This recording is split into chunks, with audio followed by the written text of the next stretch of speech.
Welcome to Shruthi and Vishwa's world. Today we're going to be reading an American Girl book called Blaire by Jennifer Castle. Let's start. Chapter 1, Checking In.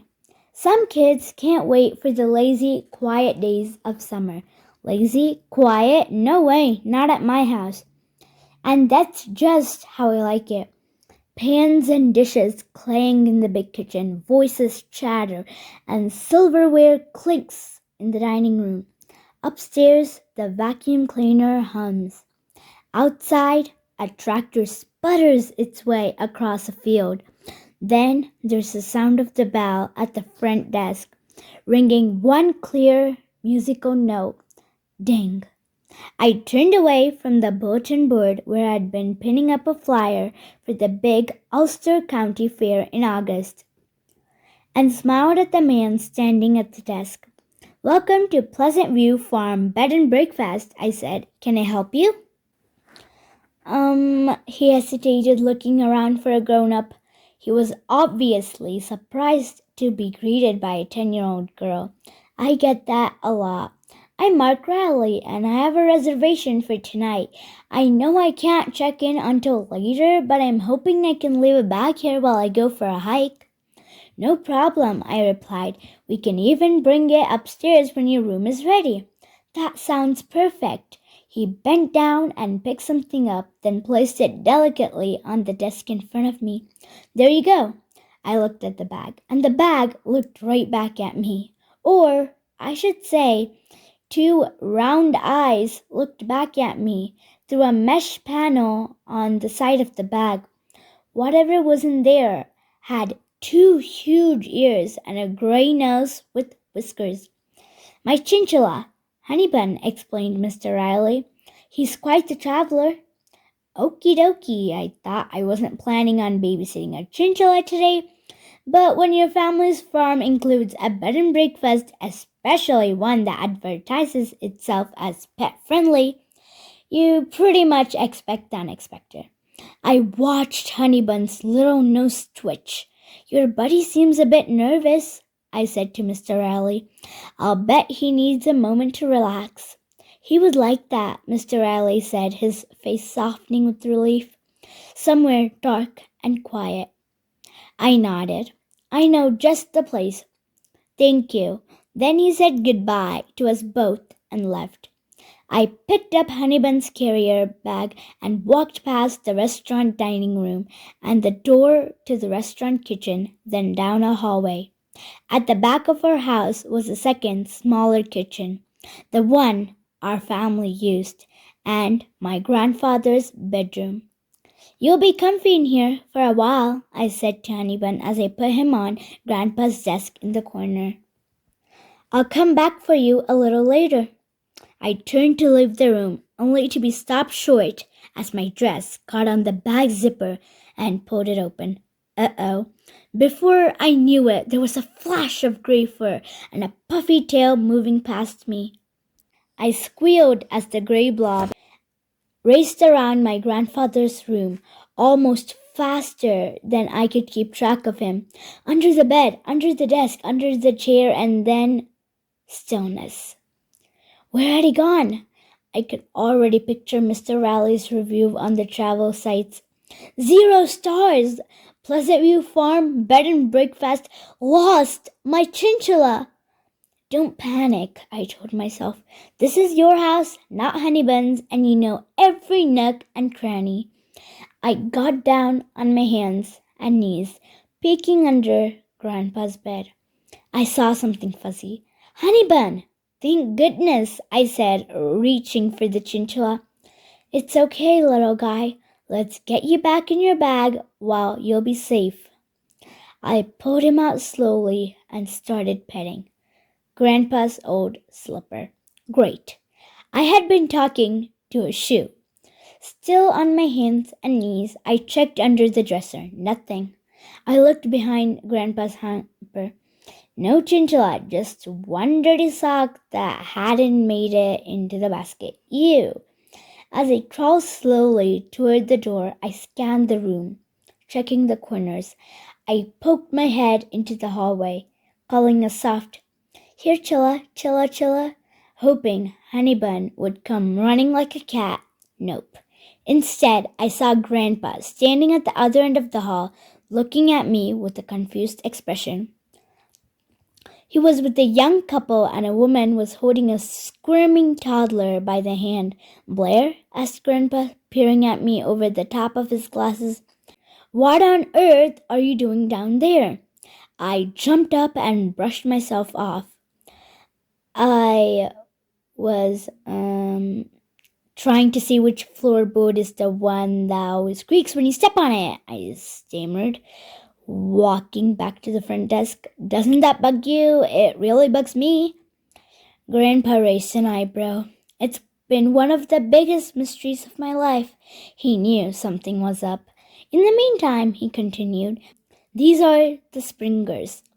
They came here on their honeymoon a few years ago, and now they're back with their son Aiden. Oh, I remember you guys, I said, turning in a slow circle and looking for any signs of honeymoon. The little boy let go of his mom's hand and started spinning in a circle too. I caught his eye and he giggled. We remember you too, Mr. Springer said. We have been following the cooking pose you do with your mom on the farm's website. I stopped spinning. Thanks. Mom and I have fun posting recipes and cooking videos. It's always cool to be reminded that people actually read them. And it looks like you all have a big project going on with your old barn, added Mrs. Springer. I saw your father working out there. Yep, I replied, peeking down the long curtains that covered the front windows. We're converting it into an event space for parties and weddings. At the word weddings, Grandpa cleared his throat. He wasn't too supportive of our family's new business venture. I hope you'll enjoy your stay, Grandpa said, changing the subject. Thank you, said Mrs. Springer, hurrying after Aiden, who had stopped spinning and was now headed for the front door. Something tells me it won't be quite as restful this time. I was just about to look for Honeybun behind the pillows on the window seat when Aiden started crying. His mom had picked him up and he was not happy. Okay, the chinchilla would have to wait. I cannot let little kids cry at Pleasant View Farm. Aiden, I said brightly, come with me. Mrs. Springer and Aiden followed me to the wall under the big staircase.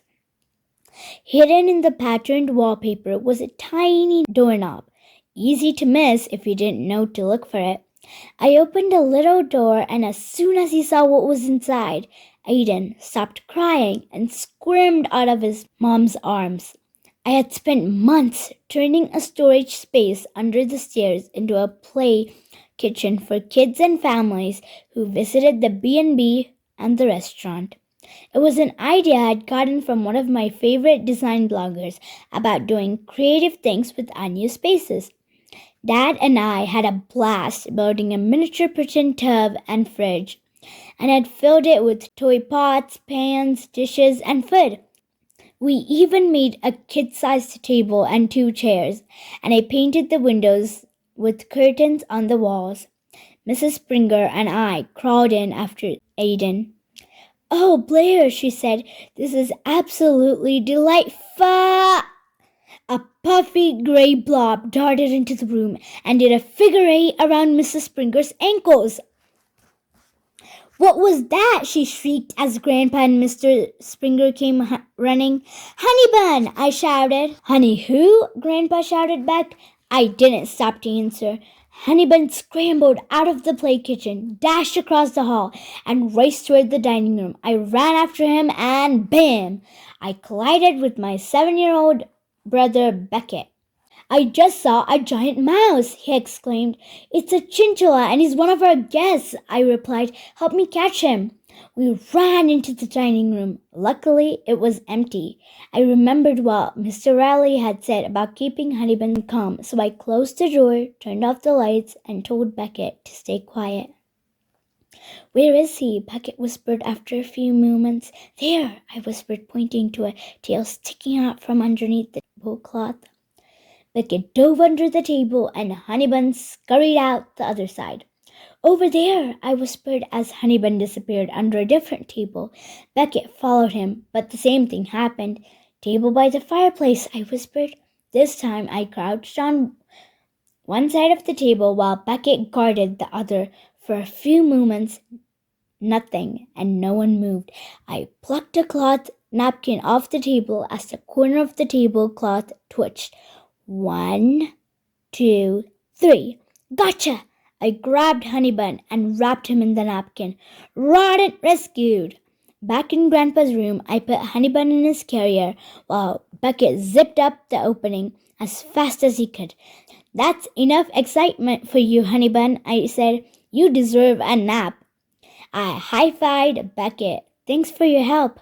That was fun, Beckett said. He was always catching something in the creek on our farm, so this was probably not the only critter he had been chasing today. For me, one was enough. When I went back out front, the springers were gone. I'm sure there's a reasonable explanation for all of that, said Grandpa from behind the desk. Of course, I replied. But before I could say any more, my mother popped her head out the door of the restaurant kitchen where she was the chef. Blaire, can you pick more sugar snap peas? I have some time to work on a recipe for the website before lunch service starts. You got it, I replied. Thanks. Hey, what was all the racket in the dining room? She asked. Oh, I said. Just another day at Pleasant View Farm. End of Chapter 1. I hope you enjoyed this audio of Chapter 1. We'll see the next chapter in the next video. Bye-bye.